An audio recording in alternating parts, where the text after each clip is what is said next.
10번째 지문.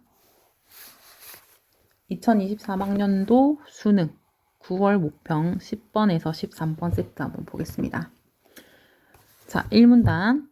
사유재산 제도 하에서 누구나 자신의 재산을 자유롭게 처분할 수가 있다. 그러나 기부와 같이 예시죠, 그쵸?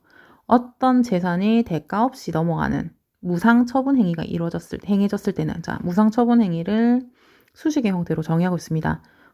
재산이 대가 없이 넘어가는 걸 무상처분이라고 한다. 그럼 무상처분 행위가 행해졌을 때, 자, 이제 그러나가 나오죠, 그죠? 그러나. 그러니까 자기 재산을 자유롭게 처분할 수가 있는데, 그러나 무상처분 행위일 때는 자유롭게 처분이 안 된다는 거야. 자유롭게 처분이 안 된다는 거는, 자, 무상처분자하고 그거를 무상으로 넘긴 사람, 무상취득자, 그 무상으로 받는 사람의 의사, 그런 내 뜻과는 무관하게 그 결과가 번복은 이제 바뀌는 거죠. 번복될 수가 있다. 그러면은 무상으로 넘기는 거 안 돼가 된다는 거야. 자, 무상 처분자가 사망을 하면요, 상속이 개시된다. 상속은 부모가 죽어서 부모가 사망한 이후에 자식에게 그 재산이 자식이라던가 남은 배우자에게 넘어가는 걸 얘기하죠. 상속이 시작이 되면은, 자, 그 상속인들 자식일 수도 있고 부인일 수도 있습니다. 그쵸? 부인이 아니라 그 배우자, 남자든 여자든 배우자가 될 수 있는 거야. 상속인들이 유류분을 반환할 수 있는 권리인 유류분권을 행사할 수 있기 때문에 그 결과가 번복이 된대. 유류분을 반환받을 수 있는 권리, 유류분권이라는 거를 행사할 수가 있다.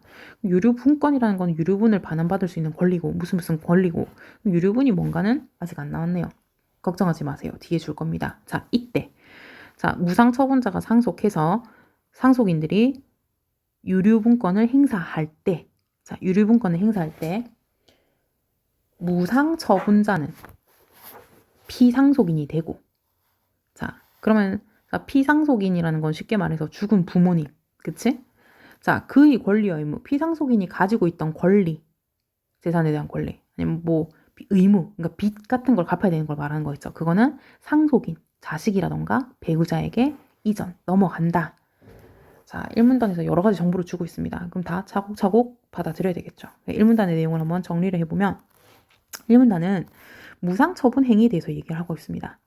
그래서 무상처분 행위라는 것은 어떤 재산이 대가 없이, 그러니까 공짜로 넘어가는 것을 무상처분 행위라고 해요. 무상처분자, 넘기는 사람, 무상취득자의 의사와는 무관하게 그 결과가 번복될 수 있습니다. 왜?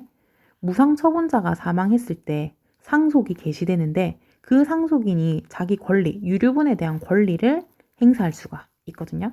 유류분에 대한 권리라는 거는 상속인들이 유류분을 돌려받을 수 있는 권리를 얘기해요. 자, 그럼 이제 유류분이 뭔가에 대해서 나오는 게 자연스러운 흐름이 되겠죠. 이 문단 한번 확인해 봅시다. 이 문단, 유류분은 피상속인의 무상처분 행위가 없었다고 가정할 때 상속인들이 상속받을 수 있었을 이익 중 법으로 보장된 부분이 유류분이에요. 자, 그럼 유류분을 지금 정의를 하고 있네. 유류분이라는 것은 피상속인이 그러니까 부모님이 남에게 재산을 무상으로 넘기지 않았다고 가정할 때 나머지 배우자나 자식들이 상속받을 거라고 기대했을 이익 중에서 법으로 딱 보장해주는 부분이 유류분이에요. 자, 예시가 들어있네요. 예시. 만약에 상속인이 피상속인의 자녀 한 명뿐이라면은 상속받을 수 있었을 이익의 2분의 1, 반만 보장이 된대. 자, 상속인들이 상속받을 수 있었을 이익이라는 거는, 상속받을 거라고 기대했던 이익이라는 거는 이겁니다. 상속이 시작될 당시에 피상속인이 가졌던 재산의 가치에다가, 자, 이미 그 이전에, 사망 이전에 무상취득자에게 넘어간 재산의 가치, 그러니까 무상처분된 재산의 가치를 더해서 산정하는 거야. 그런데 유류분이라는 것은 이 상속받을 수 있었을 이익의 일부분이었지. 그치? 한 명뿐이라면 2분의 1. 자, 유류분은 유류분이라는 게 뭐냐면, 유류분이라는 건 그럼 왜 있는 거냐? 왜 존재하는 거냐? 취지겠죠? 유류분의 취지가 되겠죠? 상속인들이 기대했던 이익을, 내가 상속받을 때 이만큼 이익을 보겠지라고 생각했던 그 기대했던 이익을 보호해주기 위해서 유류분이라는 거를 설정을 해놓은 거예요. 유류분이라는 게 생겨난 이유, 취지가 되겠죠. 그쵸? 자, 그러면 이 문단의 내용 한번 요약해 볼게요. 이 문단에는 유류분이 무엇인가에 대해서 설명하고 있습니다. 유류분은 자, 피상속인이 무상 처분을 하지 않았을 때, 그러니까 피상속인이 가진 모든 재산이겠죠. 자, 그런 재산들 중에서 상속인들이 상속받을 수 있었을 이익 중 법으로 보장된 부분이에요. 그러니까 전액 다가 아니라 딱 법으로 보장된 부분이야. 그게 자식이 한 명이다. 그러면 그 자식은 2분의 그 재산의 2분의 1을 받을 수 있는 거예요. 그게 유류분이 되겠죠. 자, 그러면 상속인이 상속받을 수 있었을 이익이라는 거는, 그러니까 유류분을 포함하는 전체라는 거는, 전체는 상속 개시 당시 피상속이 가졌던 재산의 가치에다가 이미 무상 취득자에게 넘어간 재산의 가치, 사망 이전에 넘어갔던 무상 처분된 재산의 가치를 더해서 산정이 됩니다. 이게 상속인이 상속받을 수 있었을 이익이고, 유류분은 그 중에 일부예요. 이해가 되셨죠? 3문단 갈게요. 피상속인이 상속 개시 당시에 가졌던 재산으로부터 상속받은 이익이 있는 상속인. 그러면은 자, 피상속인이 상속 개시 당시에 가졌던 재산으로부터 상속받은 이익이 있어. 그러니까 무상 처분된 재산 말고도 재산 더 가지고 있어서 상속받은 이익이 있는 사람은요. 유류분을 다 받는 게 아니라 유류분에 해당되는 이익의 일부만 반환받을 수 있습니다. 그게 뭐냐면은 유류분에 해당되는 이익에서 이미 상속받은 이익을 뺀 값인 유류분 부족액만 반환받을 수 있는 거야. 그럼 유류분 부족액이 뭔지 이제 개념이 나오네요. 그쵸? 유류분 부족액의 가치는 금액으로, 돈으로 계산이 되긴 하는데 항상 돈으로 반환되는 것은 아니다. 그럼 유류분 부족액이라는 게 뭔지 정의는 해줬고, 그치? 유류분에 해당되는 이익에서 이미 상속받은 이익을 뺀 값이 유류분 부족액. 근데 유류분 부족액 가치는 돈으로 계산을 하긴 하지만 꼭 돈으로 돌려받아야 되는 것은 아니래. 왜? 만약에 무상 처분된 재산이 돈이 아니라 돈 이외의 재산이다. 예를 들어서 물건이라던가, 예를 들어서 뭐 금두꺼비 같은 거, 그런 거라던가, 아니면은 주식 같은 거라던가, 건물 같은 거, 그치? 그 외의 재산이라면요. 돈 말고 처분된 재산 자체가 뭐 물건을 다시 돌려준다던가, 주식을 돌려준다던가, 건물을 다시 돌려준다던가, 그렇게 물건 자체가 반환되는 게 원칙이야. 이게 원칙이다. 근데 다만 예외적. 그러니까 법지문에서는 원칙이 있고 어떤 조건에 따른 뭐뭐면 뭐뭐 한다라는 조건에 따른 그런 원칙이 있고 다만 이런 게 되는 다만에 해당되는 예외 상황이 있어요. 그런 것들은 이제 좀 주목해야 되겠죠. 예외가 있어. 어떤 거? 그러니까 물건 처분된 재산 자체가 반환이 되지 않는 경우는 어떤 경우냐? 일단 첫 번째, 그 재산 자체를 반환하는 것이 불가능할 때. 그치? 그럴 때는 대신 돈으로 준다. 두 번째, 재산 자체의 반환이 가능하긴 한데, 자, 유류분권을 행사하는 사람, 그러니까 상속인이 되겠죠. 상속인하고 무상 취득자 합의가 이루어진다면은 돈으로 돌려줄 수도 있는 거예요. 자, 이 두 개. 자, 그럼 세 번째 문단은 유류분 부족액에 대한 내용이었습니다. 유류분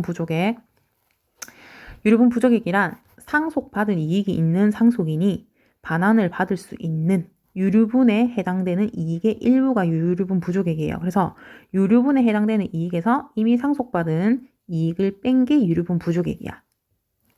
자, 유류분 부족액의 가치는 돈으로 계산하는 게 원칙이지만 항상 돈으로 꼭 돌려줘야 되는 것은 아닙니다. 왜? 원칙은 뭐냐면요. 돈 이외의 재산이 무상 처분된 경우에는 처분된 재산 자체, 주식이면 주식, 물건이면 물건, 건물이면 건물 그 자체가 돌려줘야 되는 대상이 되는 게 원칙이거든요. 근데 예외가 있다고 했죠. 다만 예외. 재산 자체 반환이 불가능하면 돈으로 반환해준다. 예를 들어서 뭐 가치가 달라졌어. 무상 처분될 때 이 가치하고 지금 이제 유류분권이 행사될 때 그런 가치가 다르다. 그러면은 돌려줄 수가 없겠죠. 훨씬 지금이 크다면은 그걸 주면은 손해잖아요. 그치? 그러니까 돌려줄 수가 없겠고. 그 다음에 유류분권자, 무상취득자 두 사람 간의 합의가 된다면은 돈으로 반환받을 수가 있습니다. 자, 이제 4문단 넘어가 볼게요. 자, 4문단. 무상 처분된 재산이 물건일 경우에 그러면은 유류분 반환은 어떻게 이루어질까? 유류분은 어떻게 돌려줘야 될까? 자, 무상 취득자가 반환해야 할 유류분 부족액이 무상 처분된 물건의 가치보다 적을 때, 그러니까 무상 처분된 물건 가치는 이만큼인데 가치가 큰데 유류분 부족액은 그것보다 적어. 그러면은 원래 원칙은 뭐예요? 무상 처분된 물건 넘겨줘야 되는데 그러면은 손해잖아. 무상 취득자가 반환해주면 조금만 줘도 되는데 5만큼만 줘도 되는데 10만큼을 주면 어때요? 손해잖아, 그치? 그래서 유류분권자는요. 자, 그 물건의 가치에 상당하는 금액에서 유류분 부족액이 차지하는 비율만큼 무상 취득자로부터 반환받을 수 있습니다. 그러면은 그 비율만큼의 돈으로 합의를 보던가 아니면은 그 물건에 대해서 일부 자기의 소유권을 인정받는 거예요. 그래서 하나의 물건에 대해서 소유권이 여러 명에게 나눠지면은 각자가 그 소유하게 되는 그 비율을 뭐라고 한다? 지분. 여러분한테 좀 익숙한 개념이 나오죠. 나한테 지분이 있어는 그 물건에 나는 지분을 가지고 있어는 그 물건에 대해서 내가 일정 부분의 소유권을 가진다는 얘기죠. 그렇죠? 그래서 4문단의 내용을 한번 보겠습니다. 무상 처분된 재산이 물건일 때 유류분 반환 방식에 대해서 얘기하고 있어.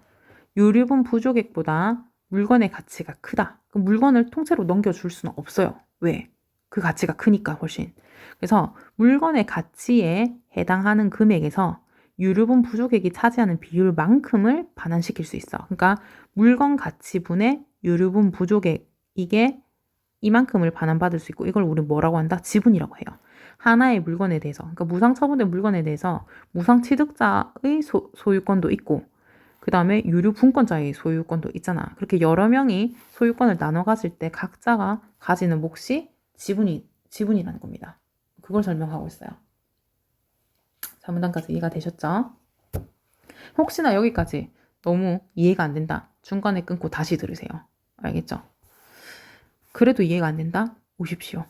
자, 5문단 봅시다. 무상 처분된 물건의 가치가, 물건의 시가가 변동하면 유류분 부족액을 계산할 때는 언제의 시가를 기준으로 삼아야 될까? 처음에 넘겨줬을 때 가격하고 지금 현재 유류분권을 행사했을 때의 가치가 다르다. 그럼 언제를 기준으로 해야 되나? 자, 기억. 유류분의 취지. 아까 유류분의 취지 어디 있었어요? 여기 있었지. 유류분은 뭐 하기 위해서 설정된 거다? 상속인들이 기대했던 이익을 보호하기 위해서 설정된 거야. 그치? 그 취지에 비춰서 볼 때 그 비춰서 본다면은 상속이 시작될 당시의 시가를 기준으로 해야 돼. 그러니까 예를 들어서 우리 아버지가 지인한테 10억짜리 건물을 넘겼어.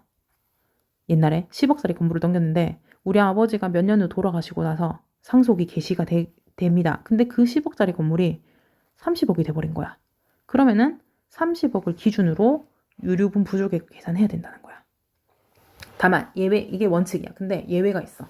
다만 그 물건의 시가 상승, 그 물건의 가격이 올라간 게 무상 취득자의 노력에서 비롯됐으면 무상 취득자가 노력을 해서 그 물건의 가치가 상승했으면 이때는 무상 취득 당시의 시가를 기준으로 계산해야 됩니다. 그 사람의 노력을 인정을 해주는 거죠.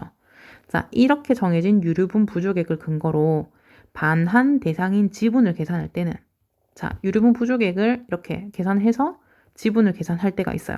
그때는 시가 상승의 원인이 저절로 그러니까 무상 취득자가 노력을 해서 올라간 것이든 아니면은 그냥 자연스럽게 올라간 것이든 원인이 뭐든 간에 상속 개시 당시의 시가를 기준으로 해야 된다.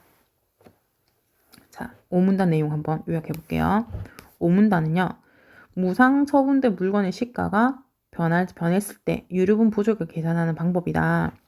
자, 유류분 부족 어떻게 계산하는가? 유류분의 취지에 따라서 상속 개시 당시의 시가를 기준으로 삼는다.